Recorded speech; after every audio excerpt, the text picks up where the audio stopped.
Monday, August 19th, PLC Day, shortened schedule.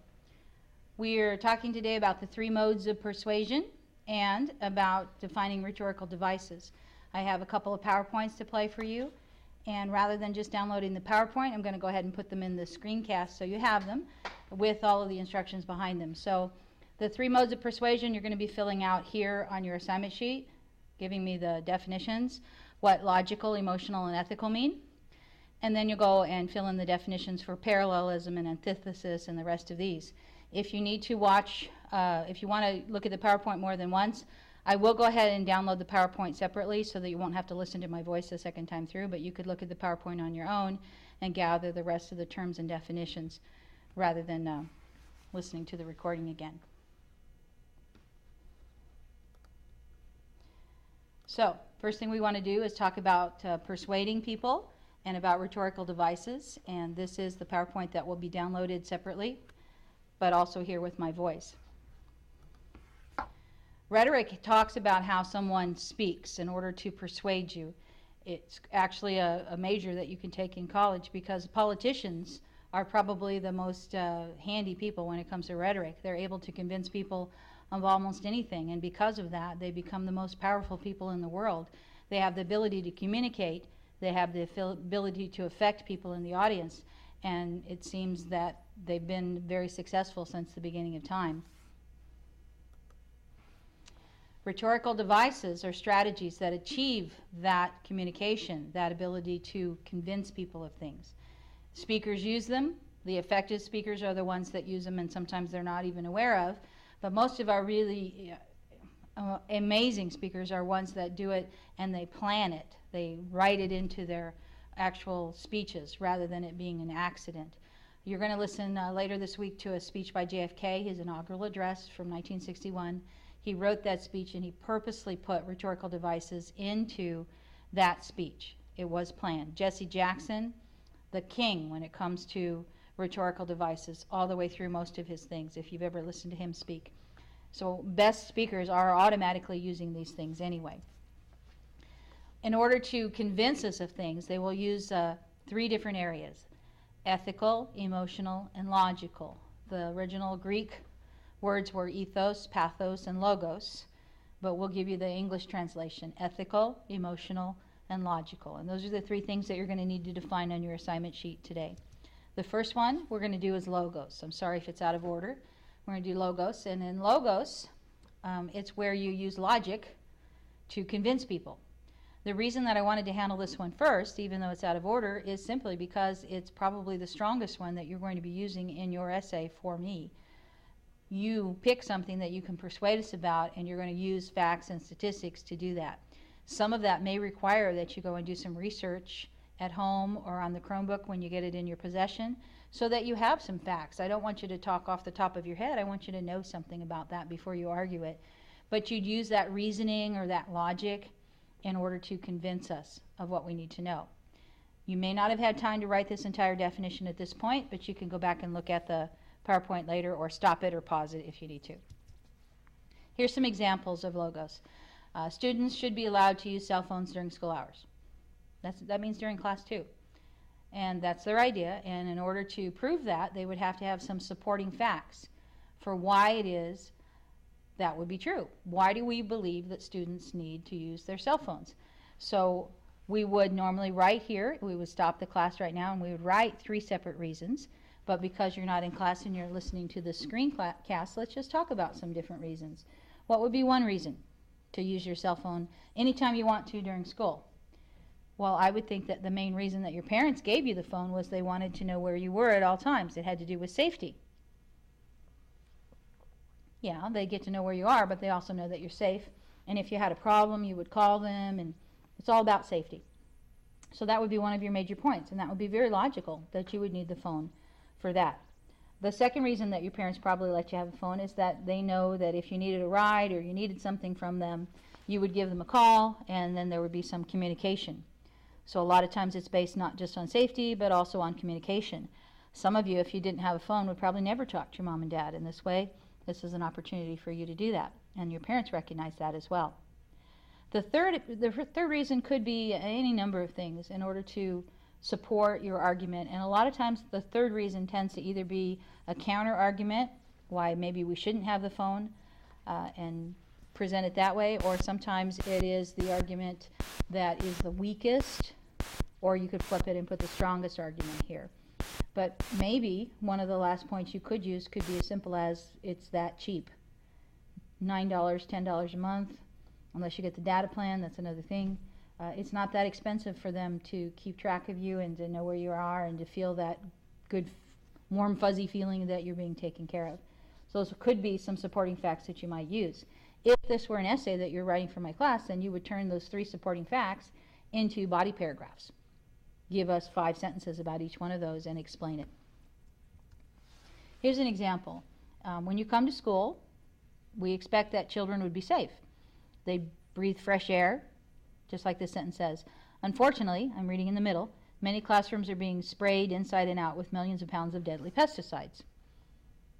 Is that safe? Is that fresh air? So what kind of details would you use to support your claim here? How would you know about these pesticides, and how do you prove it, and how is that logical, and does it make sense to spray schools to kill the roaches if it's killing the students too? It's a good logical argument. So that could be part of what you're trying to convince people of. Okay, here's the second one, pathos. Again, probably out of order from the list on your sheet, but right in the definition here, pathos is emotional. You're persuading by appealing to the reader's emotions. These emotional appeals are things that you probably use all the time in arguments with other people that you know or your parents. It's the one thing that teenagers are best at. It is your forte. You can convince people. You can have the tears rolling down your face, and then people will do almost anything you want. And, you know, honestly, we use it all the time. Probably girls more than guys. But if you saw a guy crying, you'd probably believe him, because those emotional appeals are quite strong, and they hit us right where we don't expect to be hit. So they're extremely effective. Some pathos examples might be something like this advertisement. You can see that the advertisement is fairly old. It's from years and years and years ago.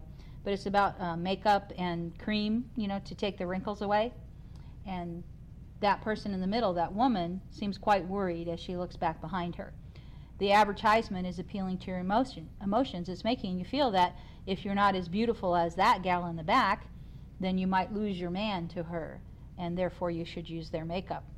Very strong emotional appeal. You'll see a lot of commercials use emotional appeals. Not so much logic as emotional. Ethos is a little bit harder to put your finger on. This is about being ethical, about being honest. Is the source credible, whether they're someone you want to believe or not? We tend to believe people who we respect. So if we have no respect for someone, then we won't believe what they say. So someone who has our respect is able to convince us easier than someone who doesn't. So if you're an authority in a particular area, then you might be someone that someone would believe. For instance, I told you at the beginning of the year, I have a doctorate, but I told you I'm not a medical doctor. So you don't have the ability to believe me if I tell you, oh, well, you must have a certain disease, because I don't have the respect in that world, in that I'm not an authority in medicine, and I couldn't tell you. So that respect and whether we believe someone or not has to do with their credibility. Here's an example. You see the picture up in the corner with George Foreman? George Foreman has a grilling machine. Was George Foreman famous or credible for grilling meat? I think it was more for pounding things, right? Because he is not someone who's ever been a chef before. In reality, he's a boxing champ, and he's also a preacher. Doesn't have a lot to do with grill machines. But he was able to sell his product because people respected him, and he put his name on it, and it became quite famous. But was that really ethical? Do we believe, do we trust him? Is he an expert on what he does? Well, boxing, yes, and preaching, yes, but we're still buying his grill. So there must be something in how he presented this that made him respectable, in the sense that we would believe him and we would trust him.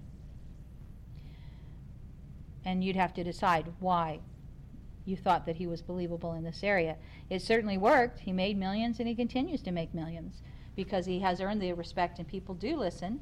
But is that really ethical for him to tell us that he knows more about grilling than anyone else? Well, I don't know. Ethical. Rhetorical devices that might be used in a speech are listed here. Parallelism, antithesis, restatement, rhetorical questions, diction, anaphora, denotation, and epistrophe. Oh, and connotation. Denotation and connotation kind of go together. Denotation denotes or tells you what it is factually, and connotation is a word that maybe carries some emotion. So we'll go over these piece by piece through each slide. The first one would be parallelism.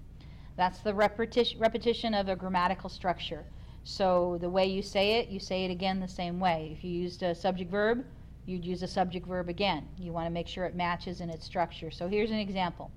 Was this act rational and premeditated, or was it irrational and unplanned? What you have here is you have an adjective, rational, and another one, premeditated, and then another adjective, irrational, and, oh, that was rational, and another adjective, unplanned. You use two adjectives together with a connected with the word and, a coordinator, and two adjectives together connected with and. So you have the same grammatical structure, and that strengthens the sentence. Here's another example. The situation is not only a problem for the fans, but also for the athletes. You see the term for the athletes, or I'm sorry, for the fans, and then for the athletes. We could have said this sentence and just said for the fans, but also the athletes, but we kept the word for because we wanted to keep the parallelism. We wanted to keep for the fans and for the athletes, so we had the same structure. Antithesis, ideas that are tied together by their opposition. In other words, anti, against, thesis is how you bring everything together. So it's like one pushing on the other. Here's an idea. There's one small step for man and one giant leap for mankind. We put together the small with the giant in order to show the antithesis, both sides of it, the for and the against, if you want to say. Here's another one. It was the best of times, yet the worst of times. We all live in unparalleled prosperity, yet have starvation. Unparalleled prosperity means you're extremely successful, yet you're starving.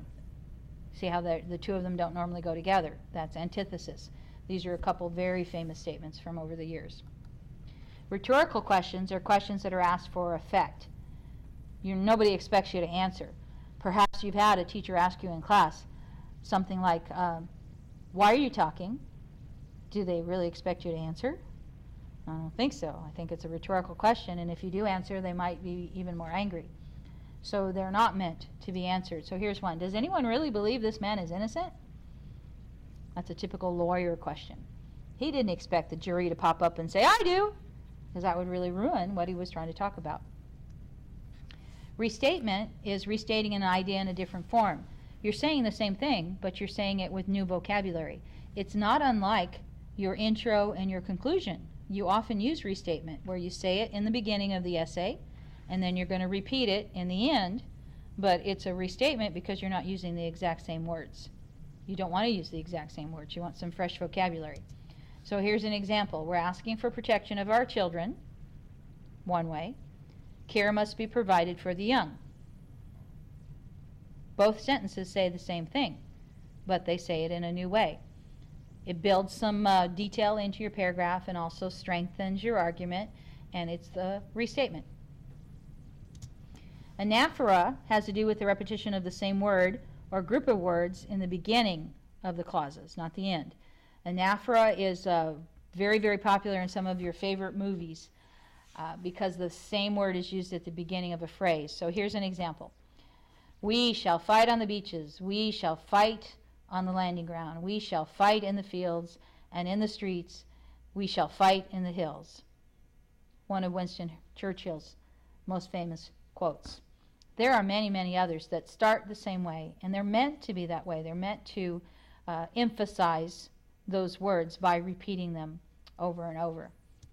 Epistrophe is almost the opposite. Instead of at the beginning of the phrase, it'll be at the end of the phrase. So it's the repetition of the same word at the end of clauses. So it might sound something like, you want justice, I want justice, we all want justice. Maybe you've heard the I scream, we all scream for ice cream. That's why that phrase is so popular, because of the epistrophe. Diction just means the word that you chose. You could have chosen a simple, easy word, but instead you chose something more complicated, something that carried with it more meaning. So diction could pretty much be almost every word in your essay. So we know you're going to use diction in your essay. But here we talked about someone who's been convicted of murdering someone. We call him the heartless killers. That person, he's a killer, or that group of people. The heartless killers mowed down the peaceful villagers. The words that we chose made them sound like they were atrocious monsters, like they were horrible. But in reality, maybe the villagers were poisoning the soldiers.